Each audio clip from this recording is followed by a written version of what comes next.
Hi, welcome back. So the next activation function that I want to talk about is GELU, which is Gaussian Error Linear Unit. It was first introduced in the context of transformer models. The first transformer model uh, around 2017 used this GELU activation function. So let's motivate that. So first we'll start with noting some similarity between ReLU and this hard thresholding, right? So this is what our hard thresholding looks like. It is 1 if x is greater than 0 and it is 0 if x is less than or equal to 0, right? That's what the hard thresholding looks like. And now let's look at what the ReLU function looks like. The ReLU function can also be written in a similar form as f of x is equal to 1 into x if x is greater than 0 and maybe 0 into x if x is less than or equal to 0. This is how I'm going to rewrite it on the next slide. So main thing to note here is that both the activation functions, the output depends on the sign of the input. If the sign is positive, then you get a certain output. If the sign is negative, then you get a certain output, right? And now I'm just going to rewrite the ReLU activation function as I said on the previous slide. I could think of it as 1 into x if x greater than 0 or 0 into x if x is less than or equal to 0, right? Now,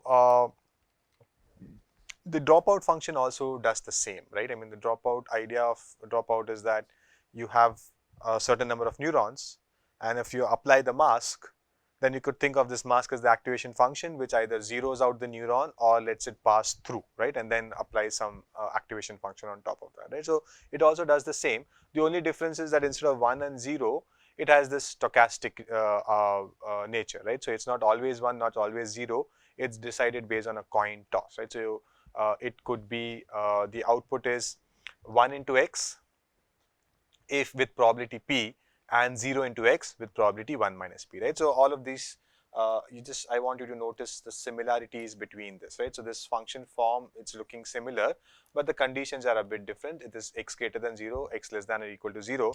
Here it is with probability p, it is 1 into x. With probability 1 minus p, it is 0 into x, right? So then it does make sense, right? It makes a case for combining these ideas, where in the ReLU you have this similarity to the hard activation function and dropout brings in this stochasticity. So can you combine these two ideas and try to come up with a different activation function? And that's where we are headed. So how about writing the following, right? That I have an activation function which is m into x, right? And now m is a Bernoulli random variable.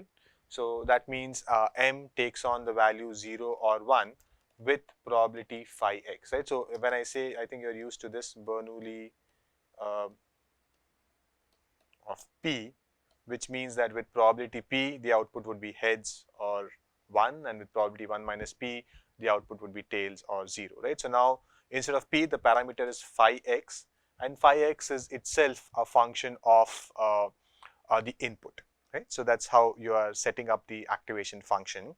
And now what could this phi x be, right? So let's make some observations. This phi x is supposed to be a probability, right? Because it has to be the probability of heads or probability of 1. So it should lie between 0 to 1, right? So that's the idea. The phi of x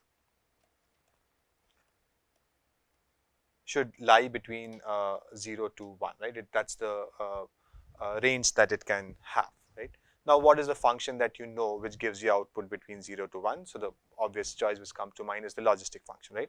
So you could think of phi of x as a logistic function of the input that you have. Now, what is the input here? Let's try to understand that clearly, right? I am saying x, but let's not confuse. Say this is your deep neural network, and this is some hidden layer, right? Let's call this the H2 hidden layer, okay? And now you have this pre-activation, let me call it A21, and this is the activation H21, right? So this is the function that I am defining, right? H21 is equal to f of A21, and I have defined it as m into A21, where m itself is a function of m is a random variable which is Bernoulli distributed with the parameter phi A21, right? So that's the what I'm trying to, that's how this whole picture is, right? So you have a neural network. Within that, you have multiple hidden layers. I'm looking at one of those hidden layers. I'm looking at one of those neurons, and I want to define the activation function, which is this. and this is how I have defined the activation function. And now you can see that x actually is a to 1, which is just the pre-activation of that neuron. And now I want to get a value between 0 to 1 based on a to 1. So one of the simplest choice would be to just do 1 over 1 plus e raised to minus a to 1. Right? This is the logistic function that we had seen, and we know that it gives values between 0 to 1. Right? So that is one choice. The other choice, since we are in the domain of probability, is to use the cumulative distribution function of the normal distribution. Right? So the probability density function of the normal distribution looks like this. Right? This is a bell shaped, and if you look at the cumulative density function, then it again has this S shape, right? Because it again at minus infinity it's around 0, and around 1 when you have integrated over the entire possibility of values, you will get a probability of 1, right? Because the cumulative density function tells you P of x taking on values less than equal to x. So P of x less than equal to infinity is going to be 1, right? So as this approaches infinity, your CDF would hit 1, right? So that's another function that you can use. So you could make this function phi of x as take it as the cumulative density function and parameterize of the normal distribution, and then parameterized by this input that you have, right? So these are the possibilities. So overall, I said a lot of things. Let me quickly summarize. So we first drew this analogy between ReLU and hard activation, and then rewrote ReLU accordingly. Then we tried to see that ReLU and dropout seem to be doing something with this stochastic difference between them, right? Dropout does this stochastically with probability p and minus p. So why not bring that stochasticity into the function itself? And how I brought it in, I have defined a random variable m, right? So now this random variable will take on certain value 1 or 0 with a certain probability, and hence the activation function would depend on x as well as have this stochastic feature because of this random variable. And now this random variable needs to follow a certain distribution. So it's a Bernoulli distribution because this random variable can take on values 0 to 1. So it's a Bernoulli random variable. So it will follow a Bernoulli distribution. And the Bernoulli distribution has a parameter p. And now I'm saying in this case, the parameter p would just be a function of the input, right? Which is, I also explained what this input is. This input is the pre-activation at that neuron, right? So that's the quick summary of whatever I've said so far. So it can be the logistic function, or it can be the cumulative distribution of the standard normal distribution, right? So that's what I already explained earlier. Okay.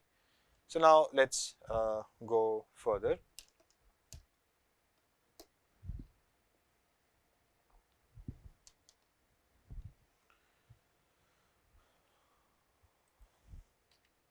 Yeah. So what is the expected value of f of x? Let's try to find that. So expected value of f of x is the same as the expected value of m into x, and that, since it follows the Bernoulli distribution, I can just write it with probability phi x, it would take on the value 1, then multiplied by x, right? And then with probability 1 minus phi x, it will take on the value 0 and then multiplied by x, and this effectively would just be phi of x into x, right? And what was phi of x? It was the cumulative density function of the normal distribution. So phi of x just basically means the probability of x being less than or equal to x, right? That's what phi of x means, right? So if I were to draw the cumulative density function, then if I were to, this is my x axis.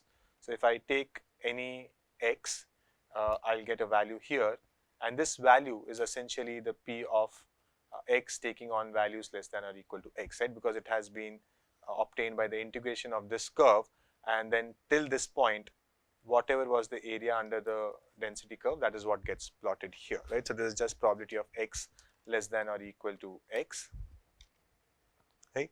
And now this I could, since this is the probability density function of the normal distribution, I know how to compute this. Right? There are certain approximations available for that, and I can use those approximations, right? So what my fx actually is, I can write f of, I can write this quantity. Okay, let me just draw the other one also. So I can write this quantity, okay. You ignore the x here because this x corresponds to this x, right. So this quantity p of x less than or equal to is given by this nasty formula without this x, right. And then I can just multiply it by x to get the formula that I have here. Another approximation of it is this, right. So it can also be given as x into sigma of 1.702x, and I've drawn both these formulae here, and you can see that they are very close to each other and look like the CDF of the normal distribution, right. So that's why effectively the GELU activation function turns out to be f of x is equal to x into sigma of 1.702x. Quite a weird function, but well motivated, right. So this formula, if I just give you, you won't understand where it came from, but now from this derivation you understand that it's multiplying the CDF value with the x itself, and the CDF value, there are multiple ways of approximating it, and we have chosen one particular way of approximating it, which is this, right. So that's how the GELU activation function is arrived at.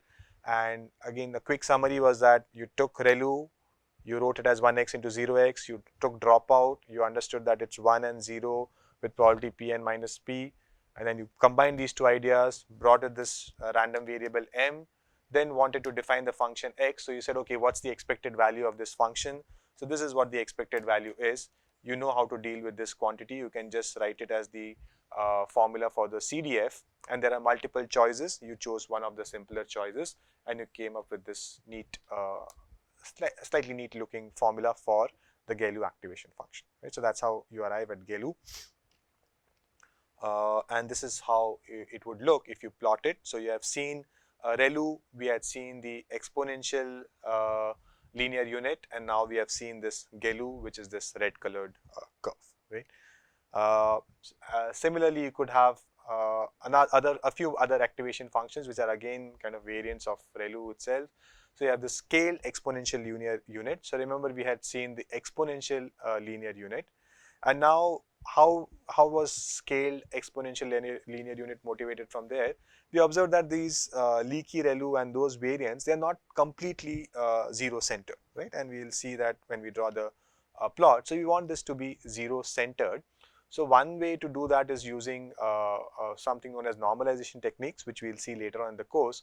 The other way is to kind of change the activation function itself, so it has some normalization in it, and that's exactly what SELU does, right? So let's try to understand what I was saying, right? So if you look at ReLU or LU or even GELU, none of them are zero centered, right? And we saw what zero centered means in the case of the tan h function, that there is equal distribution around negative and positive.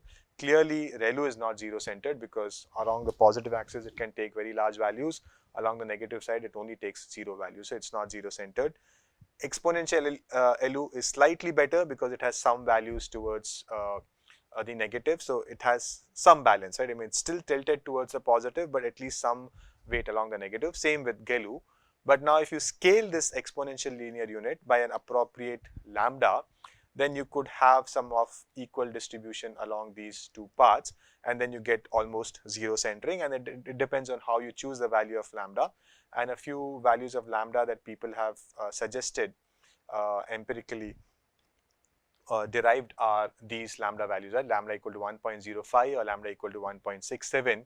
If you do this, then you get some sort of zero centering, and that's exactly what SELU tries to do, right? Now after these activation functions came up, right, then of course this question arises, I mean, till when can I keep discovering these functions, right? Is there a better way of searching these activation functions? Can I automatically search for them, right? And there was this work which tried to search for activation functions. So think that there are many functions, right? This is a space of all functions possible. You have max, you have, you have the ReLU here, you have the logistic, sigmoid, tan h, everything here, right? And there are many functions here. Now what they observed is that any such function is composed of two operations, a unary operation. This is what unary operation is. So negation of x, which you see here, which operates only on a single input, is a unary operator. Absolute value of x, which again operates on a single input, is a unary function. A into x is again a unary function, or exponent of all of these are unary functions. So what are binary functions? Binary functions are functions which take two inputs, right? So this max of x1 comma x2 is a binary function. x1 into sigmoid or some x2 is again a binary function, right? So either these have unary, so these have a combination of unary and binary operators. So what if I tried many possible combinations of these unary and binary operators, right? These are easier to define. There's a limited space of unary operators that I consider, a limited space of binary operators that I consider. Of course, there are many possibilities here, but if I restrict that search space and then try out all these combinations and then try to see which one gives me the best performance, then can I discover better activation functions, right? And this requires some sort of reinforcement learning, which is beyond the scope of this. But what you can think, right, at a layman level, this is how you could understand it. There's a large space of functions, right, and you observe that these functions are composed of certain operations. So can you compose functions in different ways, right, and then try to see which composition gives you a better way, and do this search in an optimum way using some ideas from RL, and then do you arrive at better activation functions, right? So they did this, and the many activation functions popped out, right? So you can see for reference here, this one looks somewhat like the LU, GELU family, right? But there are other activation functions which also popped out, and what they arrived at as that any function of this form, which is x into sigmoid of a beta into x, is a good activation function.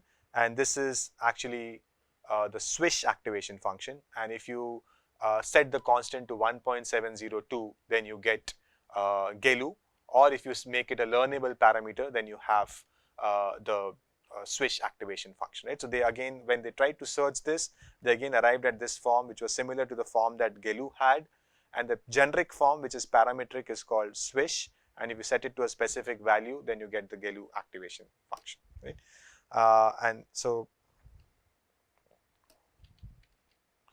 we call this one as Swish. We call this specific instance as GELU. Now there's what would we just call x sigma x, right? So this is a specific case where beta is equal to 1, and this is called the SILU, which is sigmoid weighted linear unit, right? So you have the linear unit here, and then you have the sigmoid weighted. So that's what SILU is.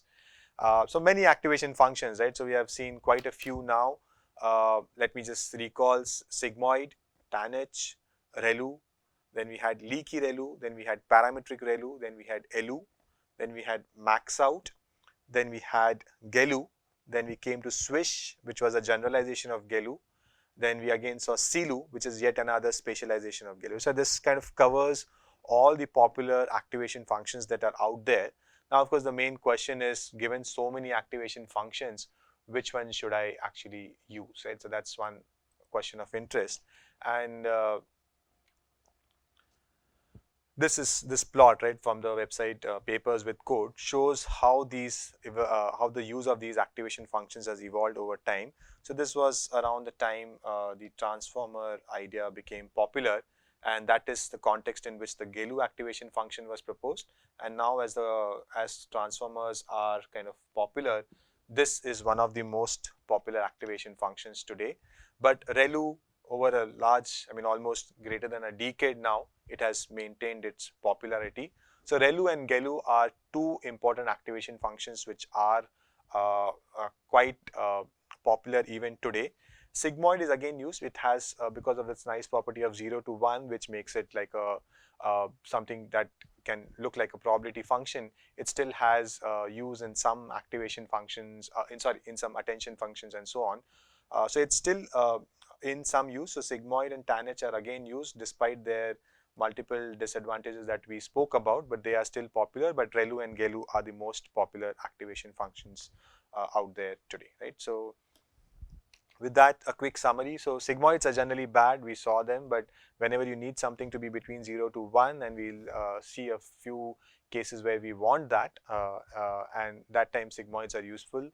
ReLU is more or less the standard unit for convolutional neural networks. You can try some of these variants of ReLU, but they have not been so popular. tanh is still used in LSTMs and RNNs, which we'll see later, and GELU is commonly used in transformer, right? So I would say tanh, because it's required in LSTM and RNNs, it's still popular, and then GELU for transformers, and then ReLU for convolutional neural networks, right? So these are the three top activation functions which are currently still popular, right? So with that, I'll end this discussion on activation functions, and that's the end of the lectures for this week. And next week, we'll come and talk about weight initialization. So that was the fourth pillar along which people made progress after this 2006 to 2009 period, when people realized that there is a way to make deep learning work, or deep neural networks train better. And these are the four axes along which we should investigate, which is optimization, regularization, activation function, and weight initialization. So the first three we are done with. Now we look at the fourth in the next lecture. Thank you.